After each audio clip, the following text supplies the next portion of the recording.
सभी भाई बहनों को जय मसीह। आपका स्वागत है हमारे इस वीडियो में। और वीडियो स्टार्ट करने से पहले मैं आपसे रिक्वेस्ट करना चाहूँगी कि मेरा जन्नत की बेटी 2 नया चैनल जिस पे परमेश्वर की आराधना सॉन्ग्स हैं उसे मैंने बनाया है, तो आप लोग उस पर जा सकते हैं। उसका लिंक मैंने डिस्क्रिप्शन में डाल रखा है, जिससे उस चैनल को भी ग्रो मिले। जैसे इसमें मेरे को आपने प्यार और सपोर्ट दिया, तो हम वीडियो स्टार्ट करेंगे। आज आप लोगों को बताएंगे हम कि क्या मसीह लोग दीपावली का त्यौहार मना सकते हैं या नहीं। देखिए, जब हम मसीहत में आते हैं तो हमें शुरू में हमें परमेश्वर के वचनों का और परमेश्वर की शिक्षा का उतना अनुभव नहीं होता, लेकिन जब हम वचन पढ़ते हैं और वचन पढ़ते पढ़ते जब हम परमेश्वर के वचनों का ज्ञान हमें मिलता है, परमेश्वर का आत्मा हमें जब गाइड करता है, तो हमें पता चलता है कि परमेश्वर की इच्छा क्या है। तो आइए हम जानते हैं क्या सचमुच परमेश्वर की इच्छा है कि हम इस त्यौहार को मनाएं या नहीं। जैसे कि मैंने पहले भी इस वचन का प्रचार किया है, लेकिन फिर भी मैं आपको बताना चाहूँगी।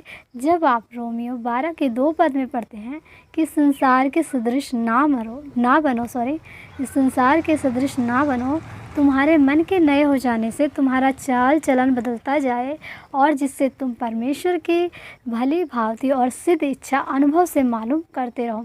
यानी कि हमें इस संसार के सदृश नहीं बनना है। जैसे कि हम मसीहत में आते हैं तो इस संसार की बुराइयों को छोड़ कर आते हैं।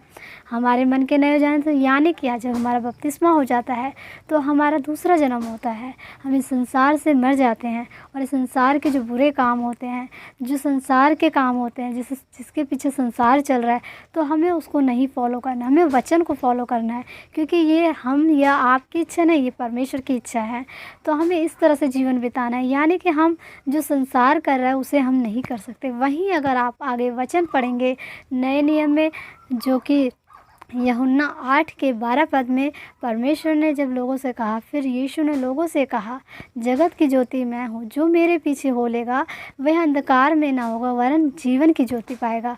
तो जब हम परमेश्वर के पीछे चलेंगे, यानी वचन के साथ चलेंगे, वचन के पीछे चलेंगे, जैसे वचन हमें बताता है, तो हमारे जीवन में अंधकार रहेगा नहीं। और ये त्यौहार, मैं किसी धर्म की आलोचना नहीं कर रही हूँ। अगर जो लोग मसीह नहीं है तो प्लीज़ वो आप लोग ना देखें ये वीडियो। मैं अपने मसीह भाई बहनों के लिए ये बताना चाहती हूँ, क्योंकि अभी भी कुछ ऐसा अभाव रहता है कि हम लोग परमेश्वर की शिक्षा को नहीं जान पाते और कुछ गलतियाँ हम करते हैं, और जिसके कारण हमें दुख भोगना पड़ता है। तो मैं यही कहना चाहूँगी कि जब हमारे साथ परमेश्वर है, यानी जगत की ज्योति परमेश्वर स्वयं हमारे साथ है, तो हमारे जीवन में अंधकार रहेगा ही क्यों।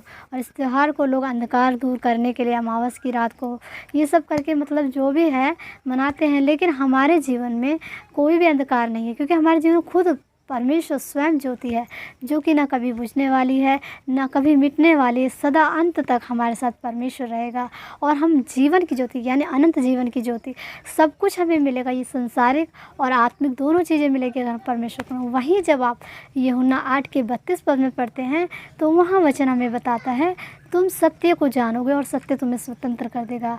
मेरे प्रिय भाई बहनों, जब आप इस सच्चाई को जानोगे कि परमेश्वर की इच्छा क्या है, तो हम स्वतंत्र यानी आज़ाद हो जाएंगे।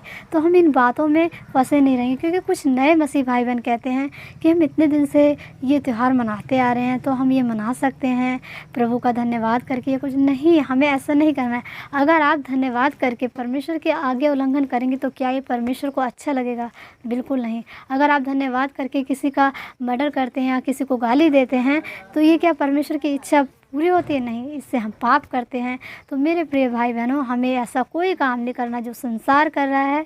वहीं पर वचन बताता है हमें आगे, जब हम फिलिपियो 4 के 4 पद में पढ़ते हैं कि प्रभु में सदा आनंदित रहो। मैं फिर कहता हूँ आनंदित रहो, क्योंकि तुम्हारी कोमलता सभी मनुष्य में प्रकट हो, क्योंकि परमेश्वर निकट है, प्रभु निकट है। यानी कि परमेश्वर का आगमन निकट है, और हमें आनंद के साथ रहना है। जैसे कि मैं ये नहीं कहती कि आप उस दिन कोई शौक मनाइए या किसी प्रकार का मातम मनाइए, नहीं। वो भी दिन 364 दिन जो होते हैं उसी की तरह वो दिन भी 365 दिन साल के होते हैं, उसी में एक दिन वो जो 65वां दिन होता है उसे भी आप मनाइए। क्योंकि परमेश्वर ने कभी ऐसा नहीं करा कि हम किसी को मतलब दिखावा करें कि ये संसारिक लोगों का त्यौहार है, हमारा नहीं है। उस दिन हम मतलब किसी प्रकार का शौक या किसी प्रकार का दुःख कुछ नहीं। परमेश्वर ने कहा है सदा आनंदित रहो, यानी कि हमें उस दिन भी आनंदित रहना है। जैसा हम और बाकी दिनों में आनंदित रहते हैं, उसी तरह से उस दिन भी हमें परमेश्वर की आराधना, प्रार्थना, विनती, धन्यवाद करना है, परमेश्वर के वचनों को पढ़ना है। और कुछ लोगों के मन में ये डाउटनेस होती है कि अगर कोई संसारिक लोग आके अगर हमसे कहते हैं कि आप हैप्पी दिवाली, तो हम उसे क्या जवाब में दें? क्या हम भी उसे ऐसे कहें? आप ये कह सकते हैं प्रभु आपको आशीष दे। ऐसा करके आप उसको भी खुशी देंगे और परमेश्वर की इच्छा पूरी ज़रूरी नहीं है कि आप भी कहें हैप्पी दिवाली, क्योंकि हमें परमेश्वर ने आशीष देने के लिए कहा है, हम एक दूसरे को आशीष दें। तो इस तरह से आप उसका भी दिल नहीं दुखेगा और आप परमेश्वर की इच्छा को भी पूरी करेंगे। और उसी तरह से जब लास्ट वचन हम पढ़ते हैं कुलूसियों 2 के 20 पद में, वहाँ वचन बताता है मसीह के साथ जब तुम संसार की ओर से, संसार के आदि शिक्षक की ओर से मर गए हो, तो जो संसार के तो उसमें जीवन क्यों बिताते हो? यानी कि जो संसार कर रहा है उसे हमें बिल्कुल नहीं करना है। हम जब मसीह के साथ मर गए हैं, जब हमारा नया जन्म हो गया है, जब हमने बपतिस्मा ले लिया है परमेश्वर के नाम का, तो हमें परमेश्वर के वचनों के हिसाब से चलना है और ऐसा कोई काम नहीं करना जिससे परमेश्वर का गुस्सा, प्रकोप हमारे ऊपर भड़के।